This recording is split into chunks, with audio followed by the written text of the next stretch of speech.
Good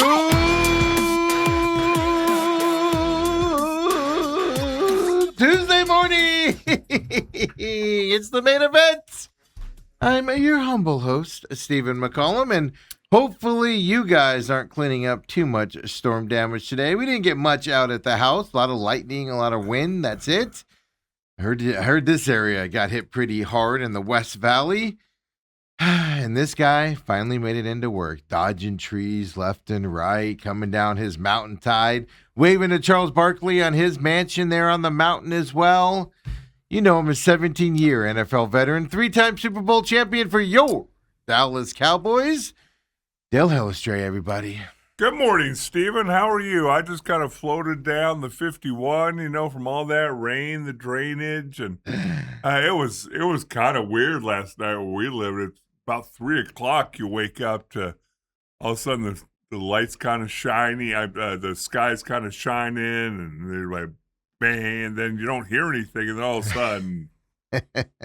For about an hour and a half, and I don't know how your dog reacts to storms. Ours does not react very good. She's quiet unless it gets really like raucous. Right. Then she'll start to be like, type of a thing. But other than that, she's good. Yeah.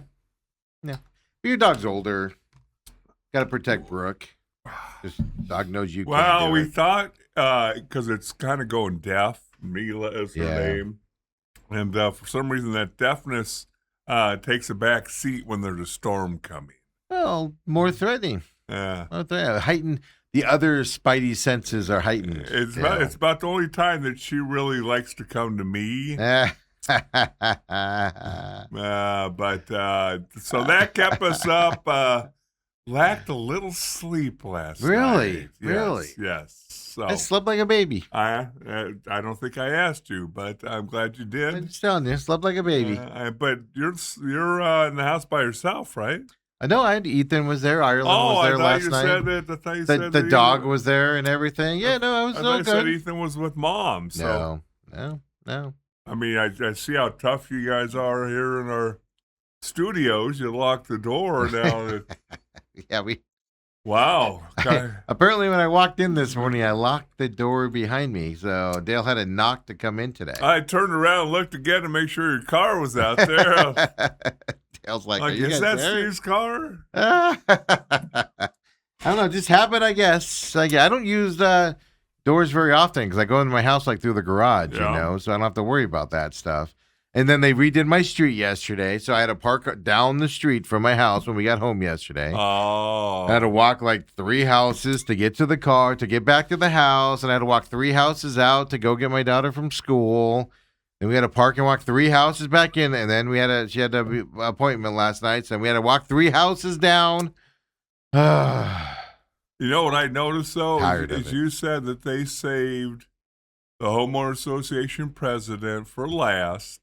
And probably the smallest swath. Yeah, there's more today, but we had the smallest section. Yeah. Yeah, because they take care of Big Steve. Well, they know if it's good for them. They know what's up. They should have had a golf cart on the sidewalk waiting for me when I pulled up. A little fan up in the corner. Yes. The problem is while you're walking, 1, it was hot, but then 2, it just stinks like tar. So you're just breathing that in the whole time walking. I thought you'd be jogging. It was pretty fun and stuff like that. I already ran my 4 miles yesterday morning. Did you in the morning? In the morning, before it all started. Okay. Yeah, that's what I do. I get up early and go for a 4-mile jog, and then come into work like nothing. Yeah, it's easy to do. Why not? It's good way to start your morning, Dale, is a nice morning jog, as you know. Just saying. As you know, maybe. What a day. Bruce Cooper joins us back today as well. Don't forget. Well, he hasn't texted me yet saying he's not coming in, which means his house isn't afloat yet. He's doing good. I'm just looking at these pictures. Graham Tate's first day of school was yesterday. Oh, yes. Man, they start late. And Beckett's first day of kindergarten. I'm sorry, last day of preschool. First day of preschool was, it starts today. And So she's in preschool. You said that's so weird. Yeah. So after this year, she goes to kindergarten. Yes. Next year, her and Graham will be at the same school. She said that weird. It wasn't. Boy, you make a big deal out of that. I'm noticing the shoes that Graham wore. It's amazing because half the time it's something that we bought him. And Hillary will go, yeah, Papa, did you know that you guys bought those shoes for him? I'm like, oh. Well, that means your wife bought them for him, yes, and you didn't know it. yes. Yes, that's what that means. But he's got these cool North Carolina Nikes on. Yeah, that's a good thing. Teach him North Carolina ways. No, it's the Nike and leather. Yeah. At 6. Yeah. I never understood that. Like people, I knew somebody that had babies like, about the same time I did, and they were like all shopping at the Gap for clothing, and I'm like, you're spending $75 for a pair of pants they're going to outgrow in 2 weeks. What are you doing? All the fancy shoes, like designer shit. I'm like, what are you doing? They're literally going to outgrow them. Even if you buy them 2 sizes too big, they're going to outgrow them. Very quickly. What are you doing? Ridiculous. The kid don't care. She got a picture of Graham flexing and Becca doing a little... Do they do the sign thing where it's like, my first day of preschool or whatever? Yeah, they're doing that. Beckett's sign says, first day of pre-K. She's age 4. She's 43 and a half inches tall. Yeah. What she wants to grow up to be, a tooth fairy or a builder. Hey, have dreams, man. Yeah, Got to go tooth fairy. That's she's gonna be a dentist when she grows up. But when I'm looking at Graham, he's doing one of those flexes like this, and he's got a little separation between his bicep and tricep. That's what you're checking out. Yeah, my guy. Well, he's out there lifting weights, spotting spotting Pop over at the gym. He's got some Hellestrae G's in there.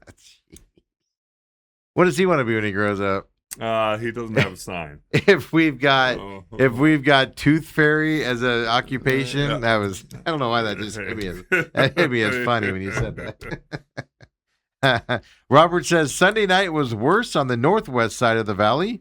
Garbage barrels were blown all over the place. My whole street was out at 10 p.m. trying to find the barrels. That's my favorite part. So Sunday night, we had a lot of lightning and wind, but we're just not getting rain, but we're having a crap ton of lightning and thunder and wind, but no rain. And I went to put my trash can out Sunday night. I opened my garage and I was like, nope, never mind. I put it right back in because I was like, it's going to fall over, be halfway down the street and everything. So you have to get up Monday morning and do it, but it is funny how many people put their trash cans out. Oh. And then everybody's like, anybody have a random trash can they have out there? It's kind of funny to see when those storms happen. But congratulations, West Side are getting some rain finally, and East Side or North Side. That's interesting because our trash is big on Monday morning too, and usually Sunday night you put it out, and I did the same thing. And then I was a knucklehead. I came home from maybe the gym on Sunday afternoon. Don't get too excited. It was like I walked in, I stretched, and I walked out.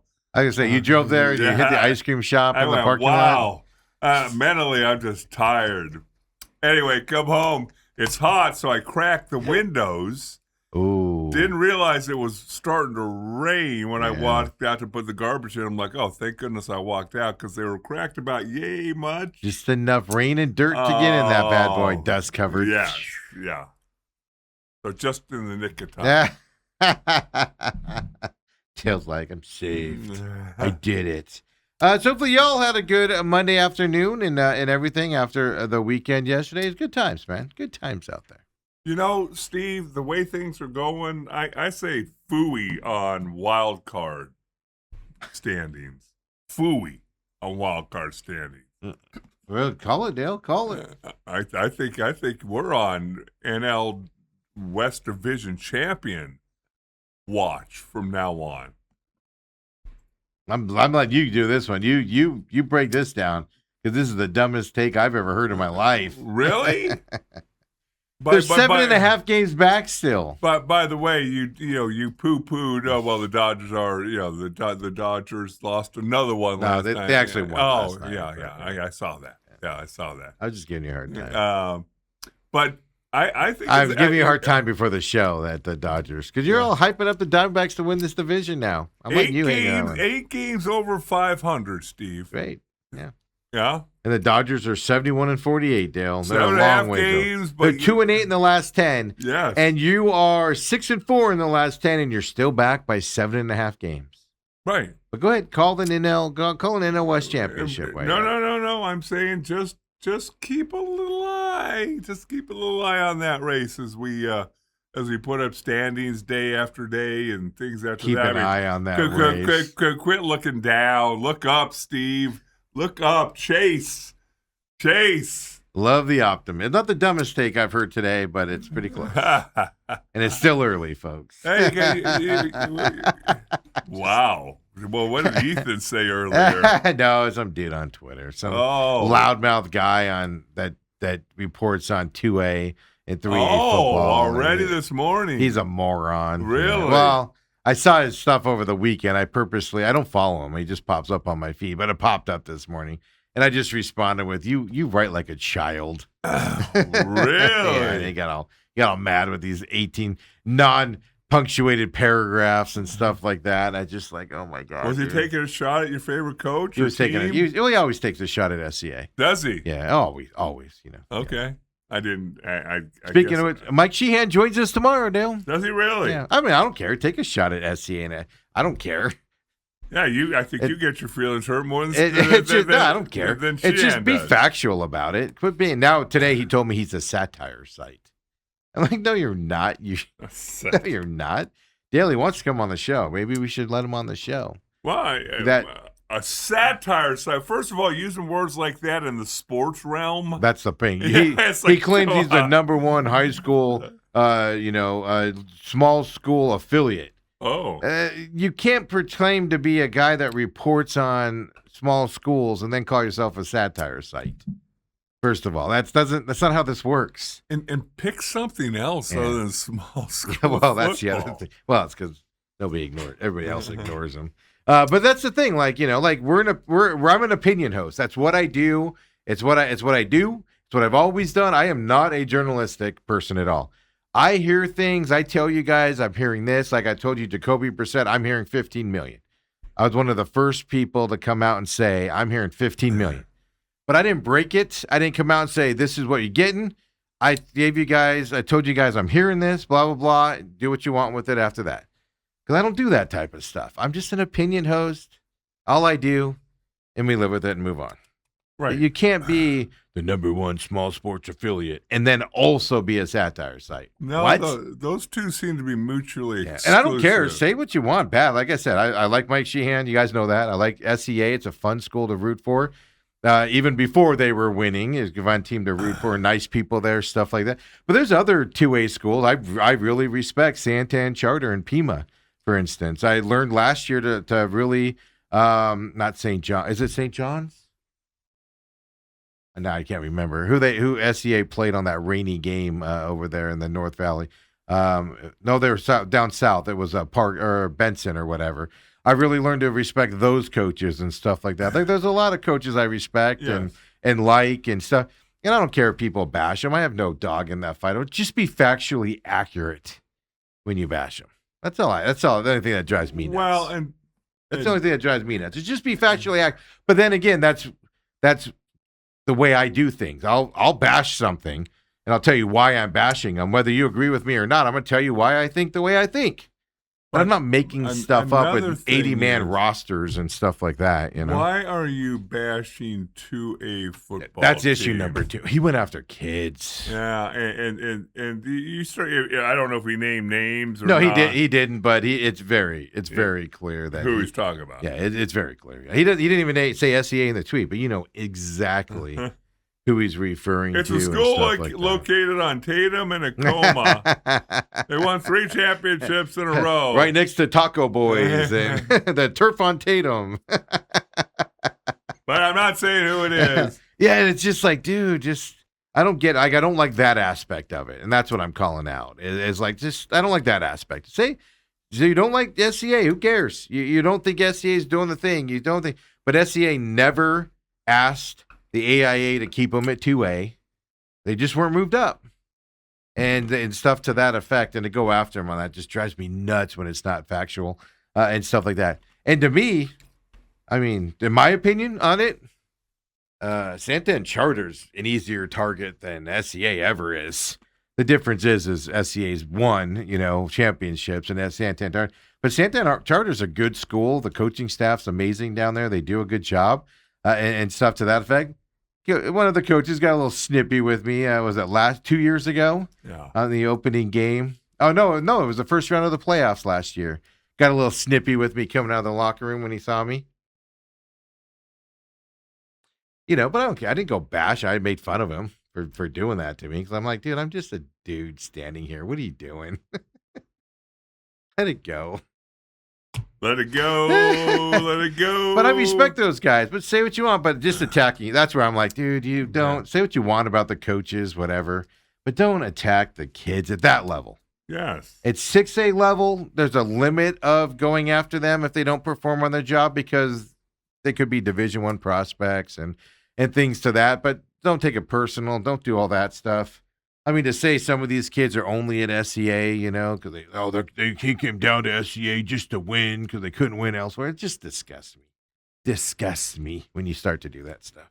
When you claim to be an affiliate. If it's a random parent, trust me, I hear parents, because people don't know who I am when I'm just sitting there usually. I've heard parents say things where I'm just like, dude or ma'am, that is, wow. Kid's trying his best, man. Like, oh my God, settle down. Yeah. And things to that where I'm just like, all right, interesting take. I'm going to look over here and stuff like that. But it's just, I don't know. I just don't get it, man. I don't get it. No. But that was my morning. I got involved in that. I got wrapped into that. But he told me to unfollow him. And I was like, Tiger, I've never followed you. You just pop up in my feed. I'm sure I actually have heard a lot about this guy in his personal life, and whether it's true or it's not, maybe he's a nice guy, maybe he's not, I don't know. But I've heard some things about him that it's like, oof. I was my think morning. In 10 years of being on Twitter, I think I've been in one little snafu with a guy who I don't follow either. He jumped in with when I just discussed with somebody else. That's right. Yeah. And then he goes, unfollow me. I go, I don't follow you. Yeah, that's what he said. That's funny. He goes, if you don't like the way I type, unfollow me. And I was like, and I looked to make sure. I was like, I'm not following you, right? Like, I've never followed you. And I was like, hey, just so you know, I've never followed you, Tiger. Settle down. You just pop up. I don't know. It's just dumb. But it's that time of year. What this told me today was it's that time of year. Yes, High school football is back, baby. Coach Sheehan's going to join us on Wednesdays. I have some invitations out to some other schools to join us throughout the year. Talk to them, not just at the 2A level, and we'll see if we can fit into schedules. I've offered your services also to record some other time during the day, and stuff like that for coaches that are teachers and or on campus, have real jobs. A lot of coaches aren't on campus anymore. Right. So they have they get up and go to Intel, or they get up and go to another job, and then they go to campus afterwards. So you got to kind of fit into their schedules. Makes it a little difficult to do out there. But we have invites out there for everybody, folks. So let's go, people. Well, I know the coach at Gilbert Christian. He owns a couple of the Christian Brothers Automotive Services. We talked about it real quick yesterday. But the typical coach, especially small schools, you're making maybe $5,000 as a stipend. Yeah, some of them get sponsorships, and the Booster Club arrange things so they make more for those higher end ones. But generally, that's the case. Yeah, I want to be clear on that because somebody a little bit ago was telling me like every coach only makes like $3,000. I was like, some of those coaches are getting. I'm not saying they're shoe deal. I'm going to label it as a shoe deal, but they're getting money from somebody owns a company who supports the school, and that money goes to the coach, for wearing their stuff and things to that effect.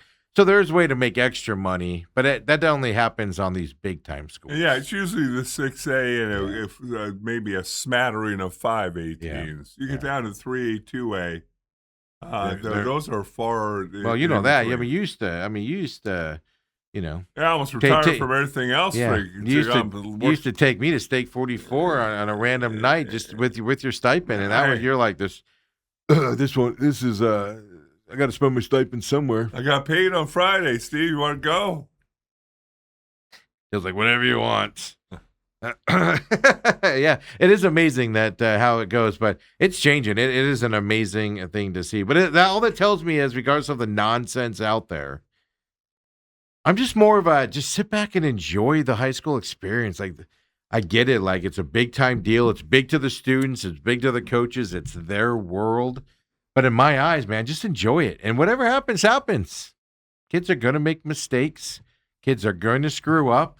Coaches are going to screw up. And to me, you can knock the coaches more than you can knock the players. And you can say the players screwed up and stuff like that, but you don't go after them personally and things like that. I mean, I remember that one year I was covering that one school, Dale's rival from his high school.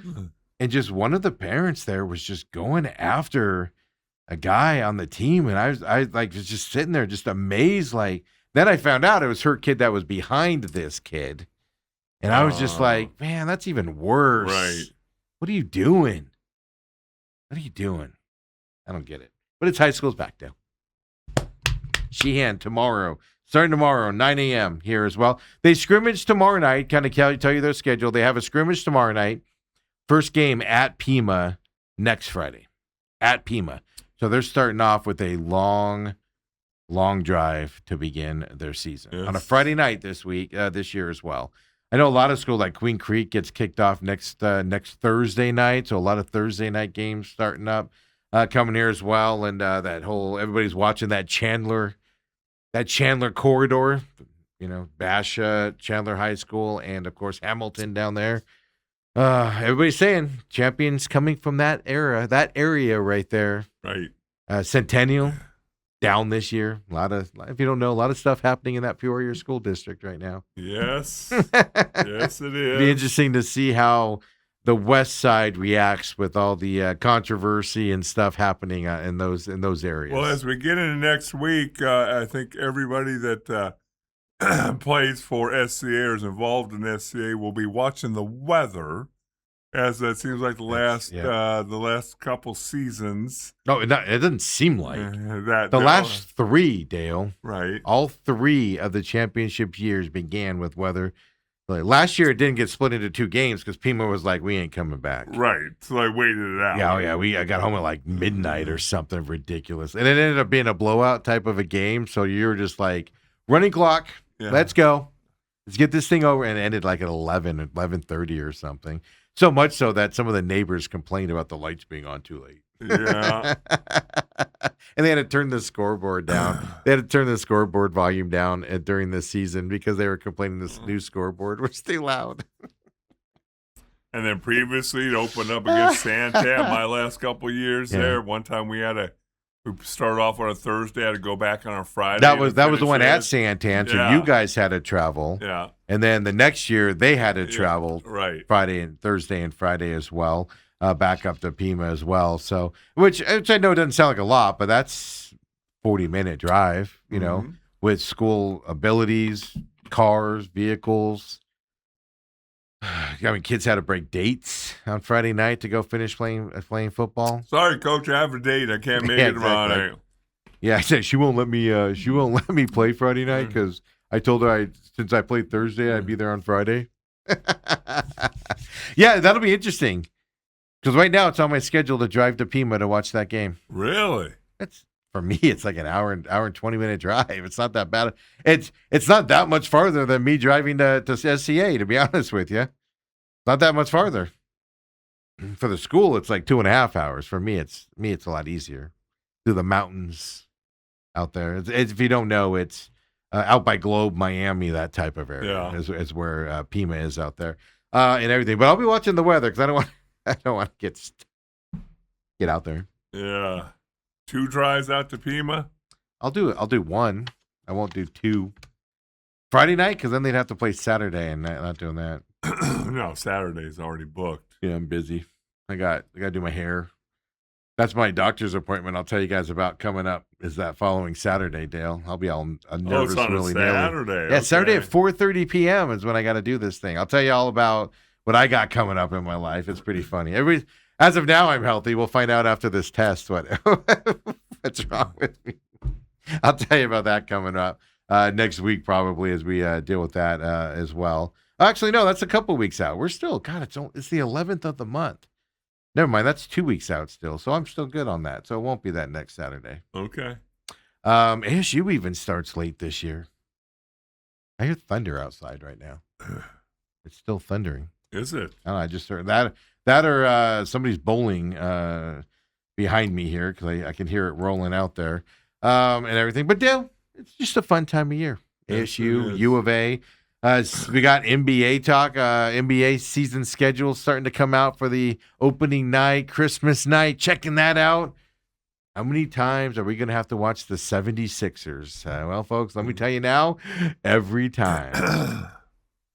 Every holiday. They're going to get burned by this, man. Like, all the superstars are going to be out by the time Christmas comes around.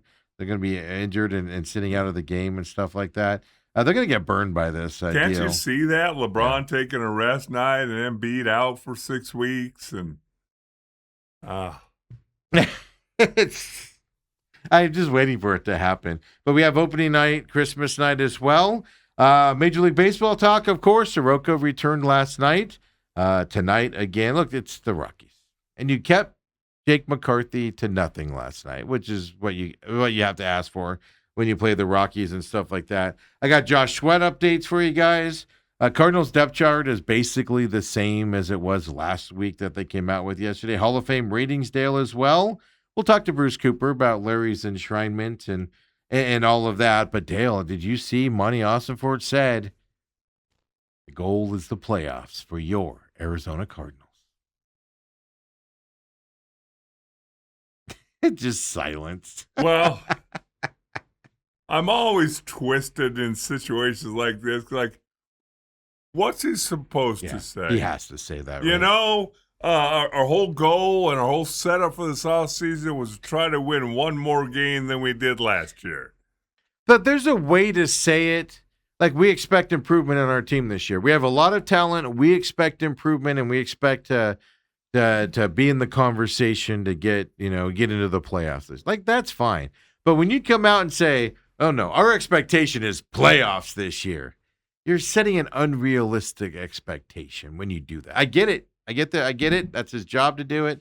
There's a way to phrase it that you're expecting improvement without setting the expectation of playoffs. That's my problem. What are you doing, man? You just look foolish. If you believe it, fine, but phrase it in a way that you're not setting. Because if you don't come anywhere near the playoffs, you're setting yourself up for failure, let alone you're setting the whole team up for failure when you're 1-17 or whatever the record's going to be. Not with our boy, the rookie, Not with Beck out there. Carson Beck. Oh, my God. Marvin Harrison Jr. is the best receiver in the league again. Carson Beck's coming back down to earth in practice. I was reading about that yesterday. It just cracks me up. It's that time of year where it's just ebbs and flows. Narratives get put out there. Well, yeah, they've been in camp a few weeks now, and it's like, okay, now what are we going to write about? It's so ridiculous. But I don't know. That money comment just kind of stuck me as really. Well, I dude? think maybe what you should do is that first home game, and I would imagine that Against the Ossenfort's Seahawks? parents would be in attendance and just walk in there mic'd up and say, "Hey, I saw what your son said. Yeah. It's playoffs or bust." Well, did he really mean that? Mic it up. Did you guys teach him to be a liar when he was growing up? Didn't you punish him? If you don't know, Monty Ossenfort's parents sit close to me. His mom's the sweetest lady on the planet, just an absolute gem of a human being. Sits by us. We've become friendly with them at the stadium when they're there and stuff like that. And just absolutely gem of a human being and everything. And his dad is kind of funny. He's just I think he's kind of like Monty, just staunch and just doesn't say a lot, type of a thing. But his mom's just not that his dad's a bad person. I'm not saying that, but his mom is just a saint. Protect her at all costs. I actually feel sorry for Monty's with his exploits. Well, you can turn around. You can just welcome him back. Hey, did you think you were going to be back? I wasn't sure you're going to be. I told that story last year when I was talking to the dad and I were just having a little small conversation. And that's what it was. They were going because they live back in Minnesota, and they were going back to Minnesota. It's like, oh, we won't see you guys again this year. And they go, no, we're done for the year. I go, we'll see you next year. And the dad goes, because I was testing him because I wanted to know what he knew. I wanted to see what his reaction was. And he goes, yep, see you next year. And he goes, ooh, hopefully. And the reaction, I was like, ooh, he doesn't know. Well, I told that story on air, and I was like, he doesn't know what the situation is. Like if Monty has been told anything, his dad does not know, or his mom does not know what he's been told. Because it was like a genuine reaction. It wasn't one of those, oh, I got to cover this up now, right? Type of a thing. So I don't know. I don't know if it's fascinating, but yeah, I'll welcome him back. Be like, all right, one more year, let's do it. I told his mom to tell Monty. Last time I saw him as well, they were leaving, and I flat out told her, you tell Monty to tell Michael Bidwell, coaching staff gone, I get another chance. And his mom was like, that's a great idea. So she probably went and told him, hey, this guy that sits in front of me said, do you tell Michael? He's a guy I've read that he battles on Twitter with. You think his mom's on Twitter? You think his mom's on Twitter reading all that? Oh, my God. Could you imagine his poor mom on Twitter with what people say about Monty? No. Ugh, brutal. No. Yeah, but Thursday night, Raiders coming up here. We'll have to see who plays, Carson Beck and them, that stuff. Interesting enough, I was reading some stuff about teams, and ESPN.com put out NFL training camp early takeaways for all 32 teams. Okay. They did not mention anything about Carson Beck. This was just put out last night or this morning. Okay. Carson Beck is not an early takeaway from camp. Kind of interesting. That's what I thought. They come up with a better one? Well, they have 3 people they talk about, but the main one is, based on reports, those memes of Marvin Harrison Jr. flubbing passes early in camp should soon be forgotten. I told you guys before camp started of what you're going to hear from the national media and a lot of people as camp goes on is how unbelievable Marvin Harrison catches balls. Marvin Harrison is amazing. He caught a ball and it was being challenged by Rabbit, and it was a contested ball, and Marvin Harrison Jr. came down with it for a touchdown in practice. And I'm like, Rabbit's not playing, defense like an NFL cornerback's going to be playing in a game, folks. And you see all that narrative. And right here, NFL.com. Oh, the memes of Marvin Harrison Jr. flubbing passes early in camp should be forgotten soon. Every camp we go through this with Marvin Harris. This is the 3rd camp in a row where we go through it. Oh, the catches he makes. His first year was he catches balls just melt into his hands. A ball goes near him and it just finds his hands and he just snags it out of the air. And then the real game started. So that's one of them. The other one is a lot of people seeming up in arms on this, and I don't care because I think it's 1A and 1B. I mean, they're both starting running backs. But a lot of people are taking exception to Tyler Algier being listed on the depth chart over Jeremiah Love, saying Love's the better running back and he deserves to be the starter in that first spot. Now, it doesn't matter. They're both going to be on the field. It doesn't matter. They're both going to get it done. But people are losing their minds about this. And he references it here too. He says, I don't believe things will stay that way come September, meaning Algier ahead of Love. Does it matter? They're both going to be integral to this offense.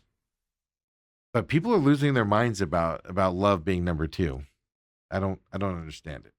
So, and this is NFL.com, folks. I could just see a number of different scenarios to where I could see if they're opening up in a formation where they're both out on the field. I think they're both going to be out there most of the time, to be honest with you. And obviously you're going to need to get each of them some rest, especially early in the season and all that. But, yeah, I mean, that's much to do about nothing. I know, but it's just interesting that a national publication, NFL.com, is now referencing what a lot of local people and social media accounts are starting to say about that position. To me, it's like in basketball. Yeah, okay, so you start a guy, you play him 5 minutes, and then he's out for the rest of the game. I know. Yeah, but he got the start, Dale. Yeah. That means he's better. I mean, who's in the last 6 minutes of the game? A lot of this is it's training camp, and you're running out of things to talk about. Oh, yeah. 2 weeks into it as well. The other conversation piece, and we'll talk about this with Bruce Cooper as well, but Mike LaFleur came out and said, quote, "Whether you believe me or not, I'm not worried about him for September 11th at all," unquote. Talking about Josh Sweat. And even Monty said yesterday, "We have no interest in trading Josh Sweat. We're excited to have him," unquote. What does this tell you? What do those two statements I just gave you tell you about Josh Sweat here early in training camp? Well, it means that they have optimism. Have we heard anything from Josh Sweat? No, this is you're kind of getting to my point. This tells me Josh Sweat's sitting out. He doesn't want to be on part of this team anymore. He's not holding out for more money because he just signed last year, didn't he? On the pup list. Yeah, but he wanted to be here with Gannon. Why else is Josh Sweat not here and hanging out and not here with the team and everything? And he's injured. He's sure. I mean, he hobbled a lot last year. Don't get me wrong, but why is he not here? If you the two quotes I just gave you, whether you believe me or not, I'm not worried about him for September 13th at all. Means he's not going to sit out and miss a game check. And then on top of it, which, by the way, you miss game checks if you miss preseason games. So, whatever. And then Monty's saying, we're not trading him at all. Go and compare that to what the Tampa Bay Buccaneers are saying about their defensive lineman that's holding out right now. Vita Vea. I like to call him. I like to call it. His name's all messed up. He's going to be the next Arizona Cardinal. Whoa. Taking Josh Sweat's spot. In all seriousness, they're saying the exact same thing. Oh, we're not trading him. GM goes, we have no interest in trading him. The head coach, he'll be here for the first game. I'm not worried about it. That tells me there's some disagreements on playing for this team between Josh Sweat and this Cardinals team. That I'm just reading between the lines. I'm speculating. I have such a hard time thinking it's because of the head coach. But if he wasn't here, but he's not here. There's only one reason not to be here on the pup list. Oh, I thought he reported and he's out on the field. But that's the thing. Like, you're not working out. Yeah, it's like,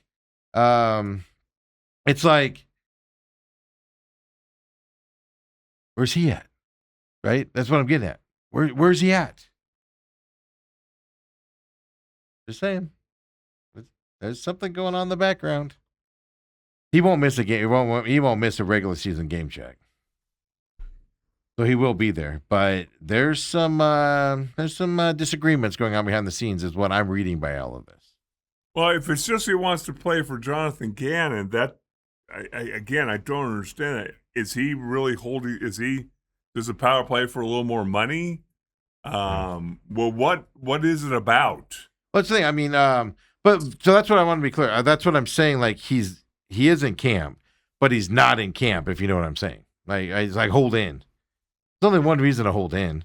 Is he getting treatment? Is he injured? Okay, so Cardinals do have a policy. If you're injured, you don't talk to the media. But then why are you saying I'm not worried about him being here September 13th? But if he's injured and can't practice, how do you know that? Why do you have to go out and say we have no interest in trading Josh Sweat at all? Why is that even a conversation if he's just injured and sitting on the sideline? Why do you have to come out and say that?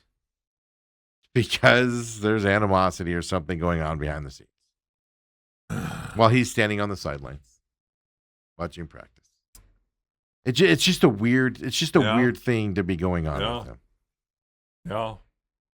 That's all I'm pointing out. Monty Ossenford also said yesterday he's making good progress. That's all he said. He's making good progress. What's supposedly his injury? They haven't said. I assumed it was a knee because last year he had a little bit of a knee injury and still played through it and stuff like that. There's no way that knee is still bothering him, though, is there? The season ended in the beginning of January. There's no way. I wouldn't think. Purcell there in 49ers land, but he opted not to have surgery on it and stuff like that. Yeah. Yeah.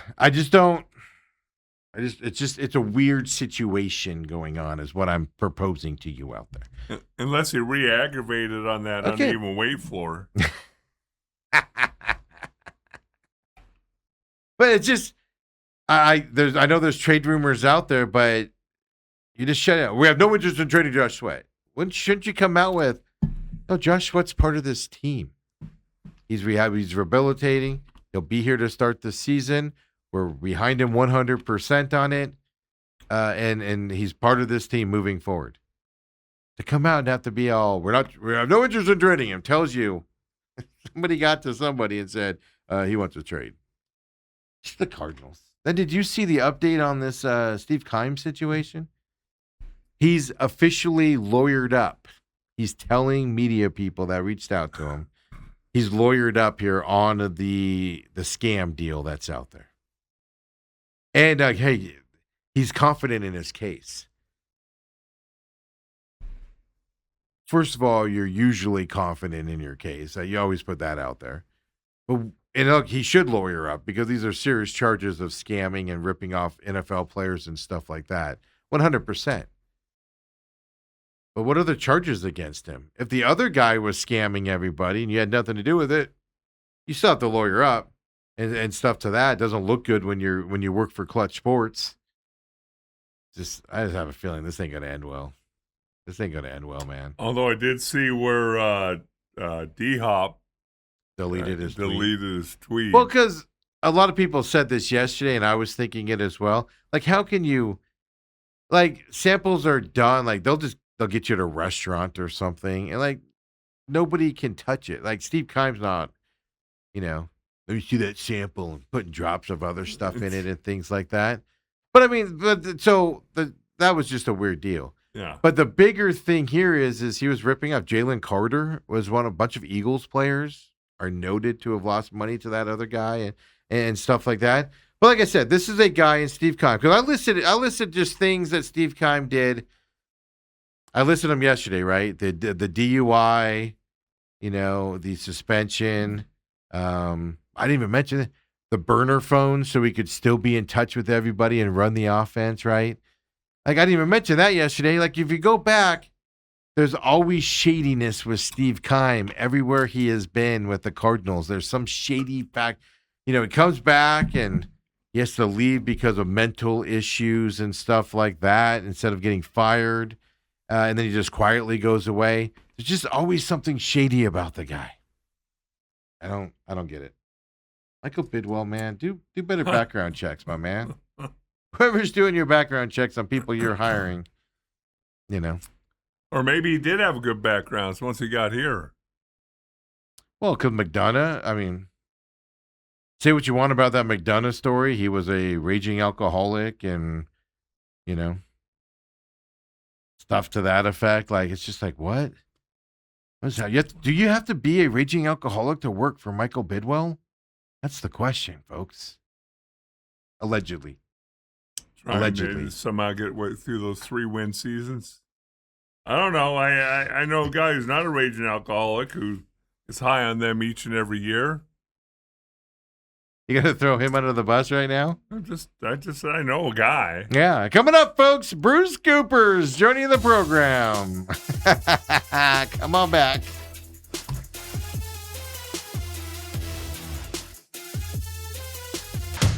And we're back here with this guy, Bruce Cooper, the man, the legend. Bruce Cooper, of course, 34 years at Channel 12 as the I forget your title over there. The sports guy. I don't know. I had too many. Yeah, I know. It changed a lot. Producer. Yeah. It's like, I was like watching some of the stuff Cam was doing, Cam Cox with Larry's thing, and I was just like, Coop's probably at home right now, cigar in hand, just sitting on his back patio, watching him like struggle to get all the interviews and everything like that. Did you ever go to Canton for a Cardinal player introduction? I did not. You did not. I did not. That's one thing. That's funny. I mean, I've been to everything you can think of. I mean, from World Series to Super Bowls to NBA championships, even the Stanley Cup. But man, I have not been to Canton. Okay. Yeah, because well, who would have? Well, Kurt Warner. I think Aeneas Williams was the first one. That's what I was going to add, but that was that went in. Yeah, and that was sorry, I got to reach over here and I'll help you out here. Just pull it closer to you, the base. Sorry, folks, we have to do some production here. Talking to, I'll take out here. There's a number on here. Talking to that number, so line up to that or move it to your face. Old, he can't. I know, see right? that. Yeah, a guy that was Channel 12. They glasses. hooked him on. They hooked just a lavalier mic on him back in the day, and he just walked around with that on. That's how I roll. I didn't mean to interrupt. Yeah, that, I know you're friends with Cam Cox. I thought they did a really nice job though, getting the whole weekend and all the festivities and everything covering Larry. Our sports photographer, his name is Chris Peterson. Chris Peterson did a tremendous job putting together a lot of Larry Fitzgerald. I mean, he chronicled his era with the Cardinals, because when Larry decided, I guess right around COVID, that he wasn't going to play anymore, well, he never made an announcement that he retired, but everyone just assumed. So Chris got that assignment. I mean, he put together a lot of stuff, and it's been sitting there in an archive, and Cam's been pulling it out and utilizing it, and it's good that it's got some use. But right. Chris did an outstanding job, and heck, so did Cam up there. I mean, those guys hustled. They got all the different dignitaries in addition to Larry. So right. I thought they did a really good job. Yeah, it was really good. A lot of people did really good coverage while he was there as well. And I mean, it was interesting to see, old coaches. Whisenhunt was there. Of course, BA was there. Sure. You see a lot of that. A lot of players showed up for him. Booker showed up for him. Yeah, Devin Booker's really special. I mean, him and Larry Fitzgerald. I mean, they're in that same pot of that acorn. I mean, they really are. I mean, they are so beloved, and they just absolutely get it. They're so community oriented. I mean, they take time to make fans feel special when they reach out to them, when they want an autograph. I mean, you got Booker driving down to Sedona, working McDonald's drive-through, handing out some of his signature shoes. Yeah. He's special, and to show up. I mean, Larry. Let me tell you something. If Booker is a Hall of Famer in the NBA, I guarantee you, Larry would show up and do just what Book did. I mean, they're two really, really unique, special guys. Right. And, when we talk about who's the next guy, Valley-wise, who has a chance, we kept it to the Cardinals, and that might be a long, long, long time. Last week we were talking, I think it was after you came in, Okay. But we were talking about the Mount Rushmore of Arizona sports, and then we started saying, because we were struggling a little bit. I mean, because you could put guys on there, but are they really Mount Rushmore types? And then Holmberg and I were doing our little podcast. He goes, what's an easier thing to do? So what's that? He said a Mount Rushmore of villains. The Valley sports. There's too many of them. Yeah, it's like we need two Mount Rushmores. Yeah. I mean, I brought up the coin flip way back in the day. I wasn't even around for that, and to me, that started the vein of existence of Phoenix Suns bad luck that happened. We should have known right then and there. Hey, get the franchise to Toronto. I tell you, the Suns have certainly been plagued by this bad cloud or dark cloud that hovers over them. But San Antonio's just seen an array of sunshine. Yeah. I mean, how many number one overall picks can you get? David Robinson, Hall of Famer. Tim Duncan, Hall of Famer. And Wemby, I'll be damned if he won't be one. Right. I mean, my gosh, who gets 3 number one overalls and hit that? And the Suns, one time in their 53-year history, they've got number one overall. A guy named DeAndre Ayton. Yeah, Luka's just out there doing his thing. Yeah, no, it's crazy. And it's even worse though if you think about that. 'Cause this is what drives me nuts about the Luka DeAndre Ayton movement and stuff. It's even worse because you have Luka's European coach as your head coach, and you still pass on the guy who ends up being better on top of it. You had a Phoenix Suns owner in Robert Sarver who had tremendous ties to the University of Arizona. No, I understand that side of it, but that's what I'm getting at, though, is like, it's one thing to pass on him because you're not sure, but you have the guy that coached him when he was 14, 15, 16, 17, sitting right there, and you still can pass on it. Well, let me say this. The Suns absolutely positively do not get to the 2021 NBA Finals without Ayton. 100%. I mean, that playoff run. I was looking for that dude. I said, okay, this is it. I was looking for him to play that way going forward, even though improving from that point. Even though after going up 2-0 in the finals against Giannis and the Bucks, then you get that back. And I don't really blame Ayton for that. I mean, Chris Paul just. Nobody was guarding Giannis in that playoffs. A lot of people I heard blame DeAndre for that. Well, Giannis embarrassed a lot of people. He does. He does. But what happened if you watch those games? And I was at every one of them. The Suns had late leads or game late when they're down a possession, and Chris Paul made some uncharacteristic turnovers. Playoff Chris Paul showed up. I'm just dumbfounded. Man. So if you go for nemesis for the Suns, obviously you got the coin flip. Mm-hmm. You can pick a Boston Celtic back in the mid 70s, 76. The 76.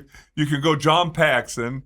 You can pick a handful of different Spurs. Yeah, but Robert Horry. Instead of Robert Horry, though, I pick the referees in the NBA and the NBA offices more than I put it on Robert Horry and them. Because they compounded that by suspending the players and stuff. You can pick a Pittsburgh. And that's still a very, very sore spot with me. You can pick a couple Pittsburgh Steelers in that Super Bowl, whether it's Harrison or the guy who caught the ball at the end. Yeah, because Holmberg had Harrison, and I told Harrison, I was like, no, it's the catch in the end zone. It's Francisco falling across the middle of the field, wide open. Aaron Francisco versus Santonio Holmes. Yeah, wide open. All he has to do is run, and it's not a 50-yard, 70-yard game. You can spend a legitimate show on villains. Makes my heart hurt. I'm telling you guys, it took me a while to get over that Robert Horry thing.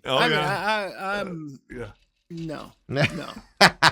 But it is funny. But I think in terms of the Mount Rushmore, it's fairly easy who's on the Mount Rushmore. The one that you would interchange I know a lot of people put Diana Taurasi on there and some people wouldn't. That'd be the one that I would say would be interchangeable depending on your perspective on the league. But I mean, she's got to be up there. Just all played for it, championships brought here, all of that stuff. But other than that, right, it's Shane Doan, Randy Johnson, and it's obviously Larry Fitzgerald.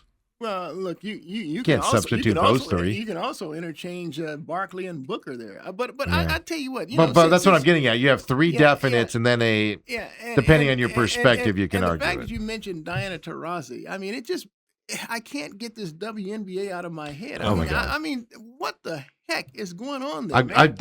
I've given up on them, Coop. I won't. I refuse to talk about it. I refuse to watch. I used to just turn the games on and have them on. I refuse to watch anymore. I don't need political crap thrown in my face when I'm trying to watch a basketball game and listen to a basketball game. I'm just tired of it. Yeah, I can't even think of her name. That she just hammered. The Chicago Sky gal. I know. Can't think of her name. I know. I know. I can't remember. Not Chyannis. I know. We all know who you're talking about. But I mean, it's an obvious flagrant too. Yeah. She has the unmitigated gall, the audacity to go post white privilege. I'm like, girl, what is your freaking problem? And hashtag the Indiana Fever on top of it. I mean, damn. Look. When Caitlin Clark came into the league. I mean, I couldn't believe the level of jealousy, including coming from our own Diana Taurasi and Sue Bird. Yeah. I mean, I was just blown away. Yeah. I said, ladies, please. Caitlin Clark is putting you on a level that you've never been at before. Not only from salaries, but from resources. Like you now have your own no one has to travel commercial anymore. You have your own private planes now. They're getting paid more. Yeah, absolutely. I'm talking about salaries. Yeah, it just blows me away. And now there's no question that the league has a certain clique of gays and lesbians. I mean, that's all good and good. But man, to take this level to where it's now, should transvestites be allowed to play? No. Look, Kathy Engelbert, she's the WNBA commissioner. Yeah. Hey, woman, step up and take a stand. Just say no. She only does what the NBA commissioner tells her to do. It's That's ridiculous the problem. because now you had two former NBA players who now said, "Hey, since you guys don't know the difference between a man and a woman, I'm going to declare myself a woman. I'm going to declare for the draft." Yeah. Come on, man, let's stop the nonsense. Well, not stop the nonsense, and then Coop, he probably out of all the audacity of the thing, number one, they decide what a woman is, or don't put a W there. Number one.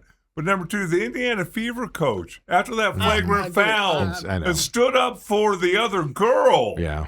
What? Yeah, I know.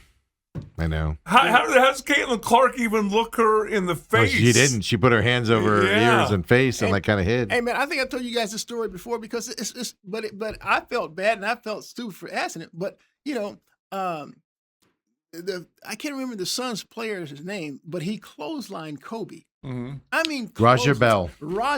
Thank you. Clothesline Kobe. So I'm in the Lakers locker room now. I'm up to Lamar Odom, and I asked Lamar.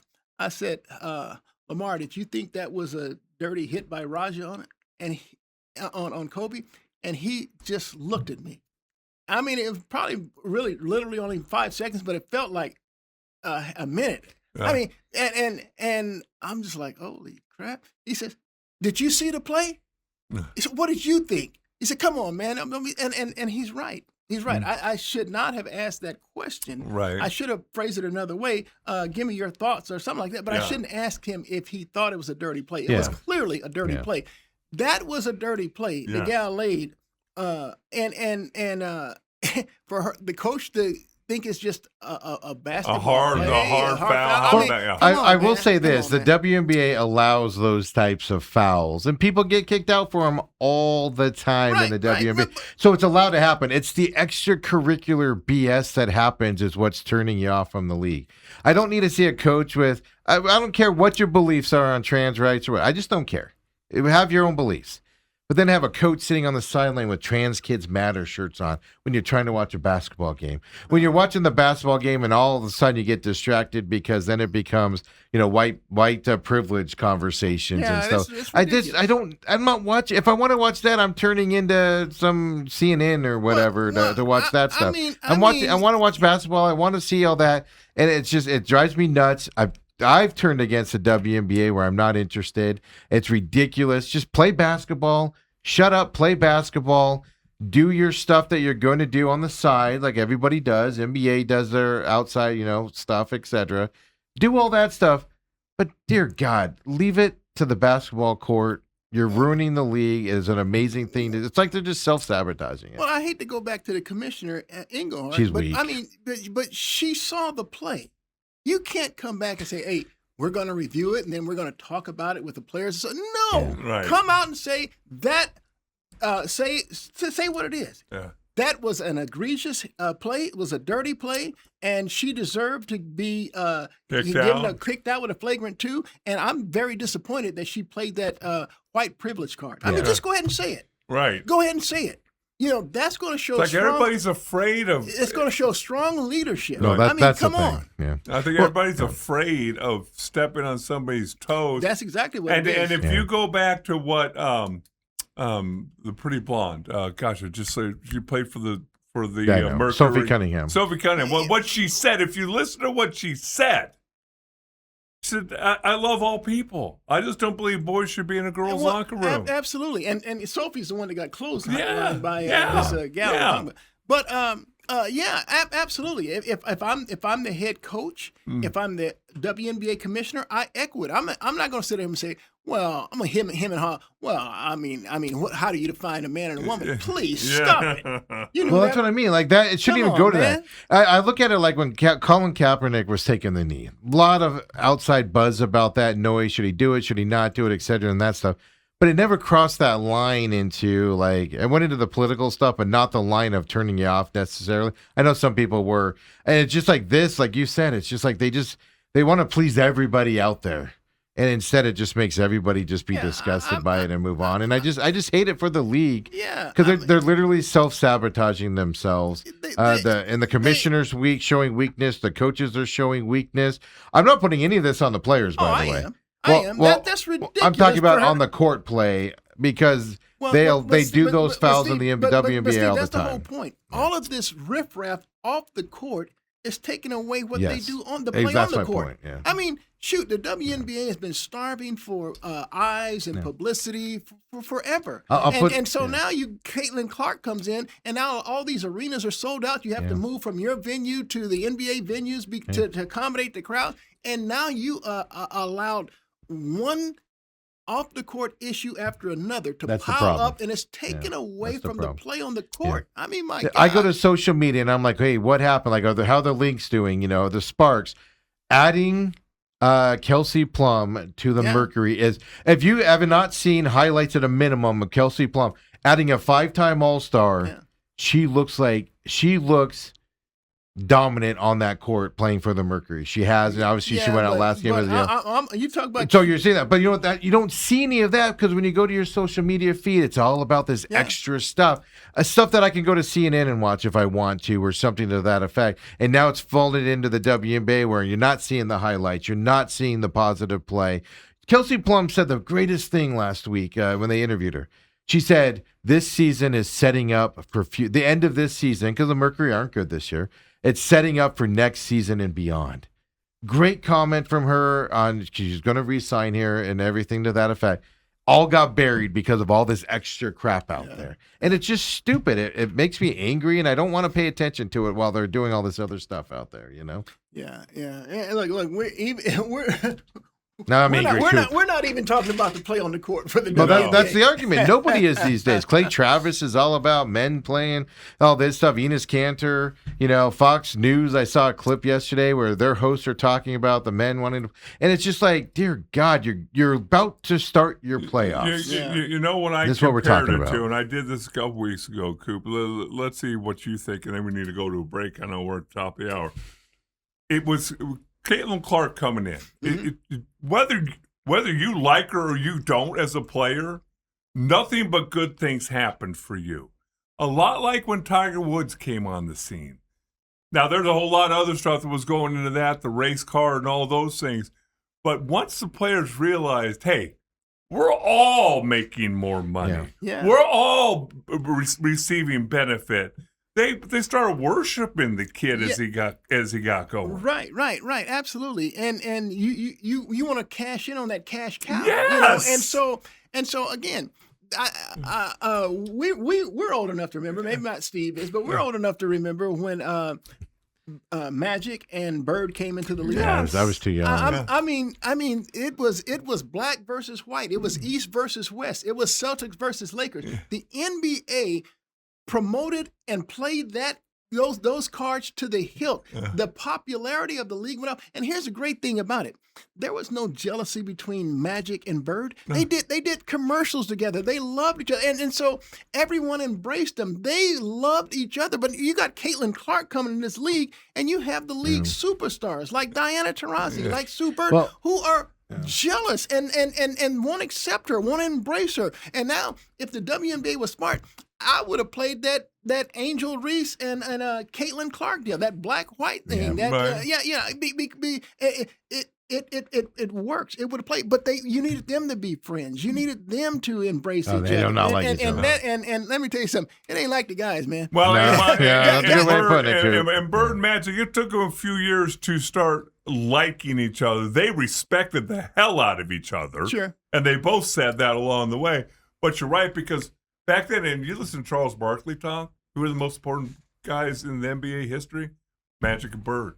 He said, the reason guys are making $50 million a year is because they took the NBA championship from being tape delayed, which I forgot about, tape delayed to it. Now it's primetime TV, and then further and further. So anyway, I know. Well, last thing I wanted to leave on that is when Caitlin Clark came into the league, one of the players came out like halfway through that season. I don't remember who it was, and said, "This league, we have too many eyeballs on this league," and they basically were like, "We enjoyed showing up now because fan bases started showing up and being more vocal. So they were used to playing. I can't remember. I'll have to look it up That's because stupid. because the stadiums got full. They were like able to go out there and just play to quarter full stadiums, and it was a better they wanted experience. more money and they wanted more benefit. And then Caitlin, somebody said that. I'll have to look that up because it always stuck with me. That's the stupidest thing I've ever heard. Well, we'll leave it at that. Come on back, folks. Second hour main event coming up next.